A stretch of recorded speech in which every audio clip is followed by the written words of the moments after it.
I'm Stephanie Kahn, and this is my podcast, Friend of a Friend.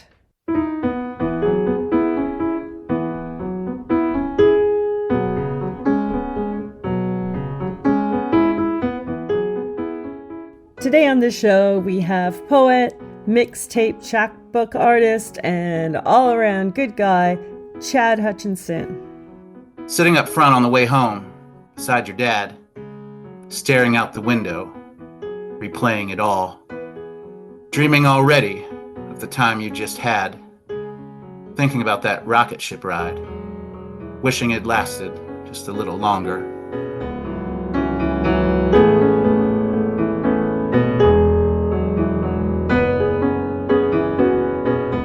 My friend Chad Hutchinson is the kind of person who manages to live life on his own terms, although by his own admission he's reinvented himself multiple times. He quit the 9-to-5 grind years ago. He was a full-time social worker then. Now he does that part-time, but he's also been a substitute teacher, a census worker, and he's even appeared as an extra on Friday Night Lights. He doesn't have kids of his own, but he does have his two beloved nephews that we see him write about and in photos. He has a knack of making friends wherever he goes, and he goes to a lot of music festivals and events all around Virginia where he's based. A few years ago, Chad started writing poetry. It was during the pandemic, and people seemed to really connect to it. Since then, he's been published, although in typical Chad-like style, he told me I didn't have to mention that. We spoke a couple of weeks ago over Zoom, and here's our conversation. Chad, thank you so much for being on the podcast. Yay! Thank you, Stephanie. Yeah, it's great to have you here. I want to talk about your poetry, but I think that the music passion came first, right? Absolutely. Yeah. And you're what I think of as an Uber listener. And I wondered, do you have any thoughts about what makes a good listener? I guess one of the big ones is just the ability to be present, which so many people don't have anymore. You're always just looking at a phone, you're checking something. And I think I kind of realized that in the pandemic when I was a live music junkie, still am. And so I knew I was going to have to find a way to get my fix. So I started watching live streams in the pandemic. And I would just put my headphones in, turn my ringer off, and just zone in. And I realized how much I was still able to connect with the show. And it got to be it was easier for me to connect sometimes because there wasn't somebody next to me talking through the whole thing or bumping up against me, or it was just me and a phone screen. It was weird. I get it. I mean, we talk so much about live music is the best, I think. But at the same time, what you're talking about is very real. I mean, some people are not there for the music, right? Right. Some people are there like because it's a scene or they're hanging out. Always. That's the two-edged sword, isn't it? The live music has people, other people, which also can, but also can be like, that's sometimes a beautiful communal experience too, right?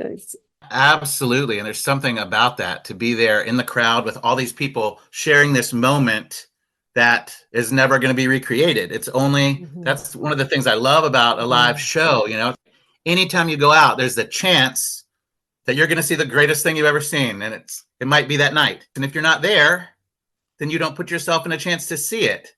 So even though you love live music, one of the things when I asked you to describe what it is that you do, one of the things you said was that you were a mixtape chapbook artist. I wonder if you could explain for people what that is. I don't know that it exists anywhere, so I just came up with that term to describe what I was doing. And so a friend of mine set me up with a Substack page during the pandemic when I started writing. I was accumulating all of these things and I would put them on social media and just put them out. And she said, well, you really have to take control of your stuff. Have it somewhere that's yours. In some ways, it's sort of like a digital zine. Yeah, that's a good way to describe it. So it comes out once or twice a month, and it's usually 6 or 7 poems, essays, prose, with maybe a couple like photographs or art pieces, and then almost always a mixtape. And so sort of a chapbook, you know, usually stories or poems. Like a little said they made it on photocopiers. And yeah, exactly. And so this is that. It's a digital version, and there's not really any rules to chapbooks. They can be 10 pages, they can be 40 pages. Right. And so I just made this mixtape chapbook artist because there's music and there's that. I feel like you have to read your micro poem about mixtapes. Oh, Do you have it okay. You want handy? it? I want to make sure I get all the words exactly right. No, I'm going to be Okay, editing, ready? so yeah. Them that you think about every time you make a mixtape, and those who made them for you. That's it. So when did you start writing poetry? Or were you always writing secretly? No, I liked it when I was in high school and college. I wrote some poems and short stories and things. And then I just stopped. Never got back to it. It was just something from a different life. I was kind of a storyteller. I would tell stories. Somebody passed away, I'd write a little tribute for them on Facebook, but that was kind of just for me and for the people. You realized you had stories and you kind of wanted a different outlet So I for had them. some stories, didn't know that I needed to do anything with it. And then in the pandemic, this little black cat started coming around. He just decided that we were going to be best friends. I had never been a cat person, and something about him, like he showed up and it was, I mean, everyone was trapped at home by themselves. And it was this time of isolation. Hmm. And here I had this weird cat that came over every single day. And I wasn't seeing my friends to tell them these stories, to tell them about this cat. So I was trying to find a way to write about it. And I just couldn't get it. It didn't work in a linear fashion.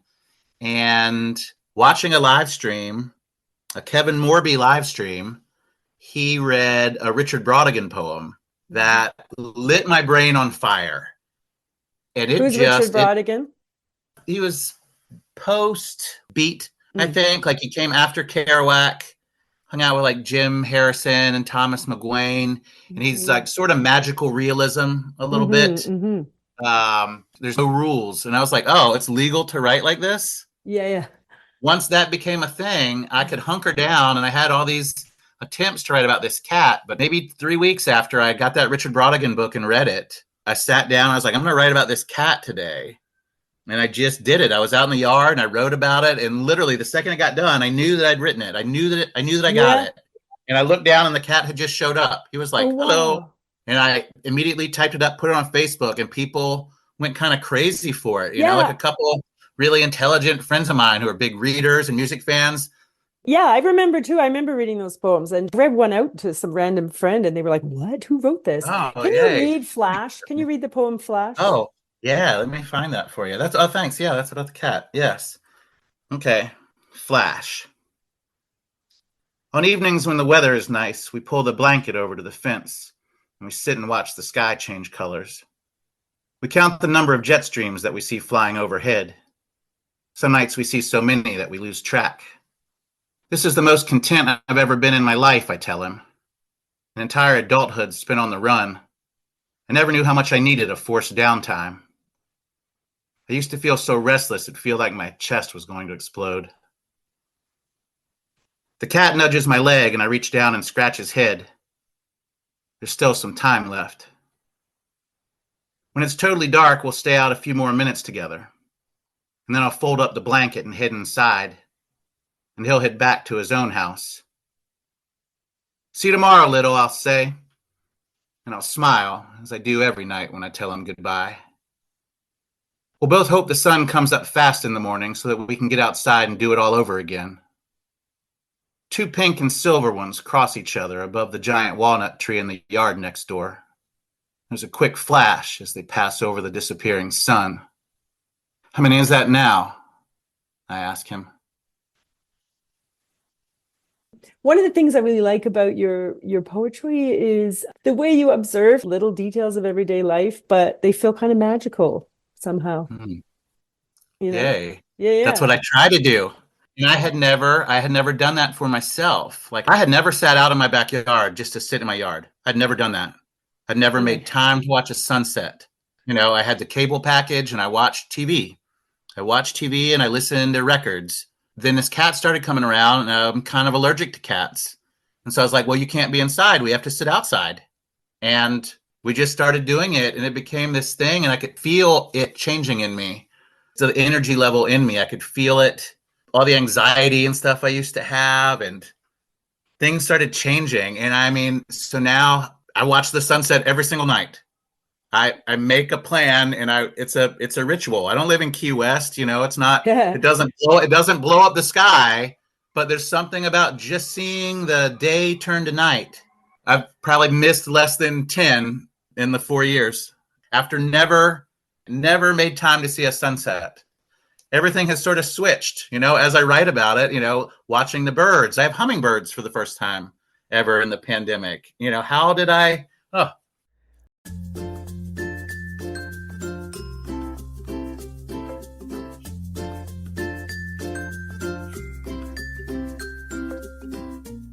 You're listening to Friend of a Friend. I'm Stephanie Kahn, and my guest today is Chad Hutchinson. You were quoted in a piece on MSNBC that was written by a friend of yours, and I think the point she was making was what you've just been talking about. You actually discovered that it's important to take time to be still, and maybe there's a value to it, right? yeah. I was going to ask you about that, but you've explained that so well, and I think one of the things you're saying is that the pandemic helped people to realize that more fully, like, hey, maybe this enforced timeout has a silver lining. Right. It did for me 100%. I mean, I feel infinity more mentally stable than I've ever felt in my whole life. I think it's kind of ironic in a way too that you, as I mentioned in the intro, you also do social work, helping other people. And then all the time it was kind of at your own expense. Would you say like the poetry is a tool in that, or an outcome of it, or how would you position it? I think it's probably both. It helps, even if it's just sort of subconsciously. But one, it kind of gives me something to do, kind of a purpose. I mean, I'm not getting rich off of it, but it's giving me something Not to yet. do. Not until this podcast Look comes at out. Maggie Smith. I That's don't even know. She's right. very famous now. So there's two things about your poetry that I know. One is this reverent observation of little details of daily life, which I love. But the other one is the nostalgia. And like I have a deep interest in nostalgia in my own work too, and in my life, I'm afraid. And that's the next thing I think would be great to hear would be you've got poems where you talk a lot about No. childhood. I don't want to give away the part I'm thinking about yet in case, what are you going to read for us? Whenever you're ready, I'll go Yeah, into it because go it's a ahead really when you're long ready. title. Okay. This is called Where Do You Go to Buy Bird Baths? Like the ones they had in 1983. It smelled like a mix of sunshine and water and concrete when you were standing near them on a nice day. You got your news in the morning, sitting at the table reading the paper. And again at 6 p.m., channel 4 or 3. The rest of the day was yours. If someone wanted to reach you, they had to call you on the phone in the kitchen, and you had to be home. You were excited to check the mail because sometimes your friends wrote you letters.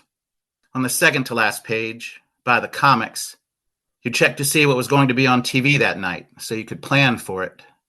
Sunday nights was the wonderful world of Disney. You'd ride out to the mall with your dad after supper. He'd always see somebody he knew at Sears, someone he worked with, or one of your friend's parents, or a person from church, or somebody he knew when he was a kid. You'd stand politely for a few minutes while they talked. Then you'd ask your dad if you could go to the arcade. He'd reach into his pocket and give you a handful of quarters, or $1 for the change machine. Flashing lights, loud noises, dark. Your dad would come get you when he was done. You'd maybe get a hot fudge sundae from McDonald's before you left, or a chocolate milkshake, sipping on it as you walked back through the mall. At the exit door, there were 2 rides, a rocket ship and a race car. Until you got too big, your dad would give you 1 more quarter, and you'd climb up into the rocket ship and grab the wheel and hang on tight. It jerked back and forth, real slow at first, and then it'd blast off, like you were really flying across the sky, tilting forwards and backwards, leaning all the way to one side and then the other. Sometimes it seemed like it was going to just keep going and going, that it was never going to turn off. Sitting up front on the way home, beside your dad, passing by the orange putt-putt on your left, the last colors of daylight slowly disappearing into the night, staring out the window, replaying it all, dreaming already of the time you just had, thinking about that rocket ship ride, wishing it lasted just a little longer. Chad Hutchinson reading his poem with a name too long to say. I really love the idea. In other poems, you've also said, oh, hang on to this moment, or something just happened and you're already wishing you could have it again. What do you think that comes from? I've always, I think, felt that sort of nostalgia in me. Even as a kid, I remember being present in a moment, but also realizing while it was happening that this is something I should hang on to. I had a special moment with friends once, and I remember thinking, we're not going to be friends like this forever. Like, we're going to go our separate ways. This is special, and I'm going to remember it. Yeah. Right? I wonder, this is sort of off topic, but it's for me and you. I wonder if maybe a lot of these like Wes Anderson fans might have this sort of appreciation for this thing. And maybe that's what, especially those first 3 films that Owen Wilson wrote, seem to really have those moments. Yeah. You know, that's something that I was thinking we couldn't get through this without confessing to people how we met. I think it was 2002. But we were brought together by, as you said, by a love for the films of Wes Anderson. It was called Yankee Racers. Those movies made me feel such things, and I didn't know any person in normal life that had seen them that I could talk to about them. So I got on the internet and found this message board about the films of Wes Anderson, and I just joined it and came in hot. It was right after Royal Tenenbaums, because I remember that was my introduction. And then, I mean, friends with so many people, at least 6 or 7 people, and we're still real friends, Zooming with each other in a pandemic. How magical. How magical. I know. Some I speak to very regularly. I mean, now Wes Anderson, not he himself, but I feel like there's almost a shorthand that people use now. They've essentialized him to traits or something. I think they think it's precious or quirky. That's it. I think his movies, as you're saying, they helped you tap into so many deeper things. I don't think it was just, I don't know. I feel like it was deep. And then we had all the off-topic conversations that somehow came out of it, though, right? We were like, we'd say, we better take this to the music forum. Right. I discovered so much music through that board, through all of you recommending and things that were in Wes's movies. And that was our mixtape ring, came from there. Yeah. And I was thinking, your writing really started then. I mean, because we started Extra Medium and we all had columns. What was your column? Well, see, that's, I think was going to be some sort of 80s, because that was like my big, that's where I hung out the most on that board. And then like the week before the first assignment was due, I bailed on it. So I don't think I ever participated in it. In my mind, you were part of it. And I love that. And I'm not surprised it would have been an 80s column, because one of my favorite poems of yours is actually Atari Christmas. It's a child's dream about what will make his life complete. And it's so simple in a way. I mean, it's not simple because you have to buy it. Hope you get a Walkman with orange spongy headphones that go over your head. Turn the volume all the way up. The sound is amazing. But I love towards the end, it says, I hope all your dreams come true. But then you end, flick the switch again. Yes. Which is, I know you're talking about the Atari. Yes, but I was going to ask you, what's your intention with the poems? At what level are people supposed to read into them? Or I mean, I don't like to preach at people, but I like to just communicate things that have worked for me. And so where it says flick the switch again, you can reinvent yourself anytime you want to. This time in the pandemic was a time where I kind of recreated myself again. You know, I become a writer, I become more introverted, more tuned into nature, more positive. So I keep doing it until it doesn't work, and flick the switch again if it's not working, you know. When I read that poem, I thought, sometimes when I'm reading your poems, I feel very transported to the scene because of all your details. And in those ones, it's like time traveling back to, we didn't have an Atari, but I had a Walkman, or, you know, like I feel like I'm in the time. And then when you say flick the switch again, that's almost like I'm back in the present again. You know, that's what it was for me. But now I love to hear for you about the idea of reinvention. That's great. Yeah.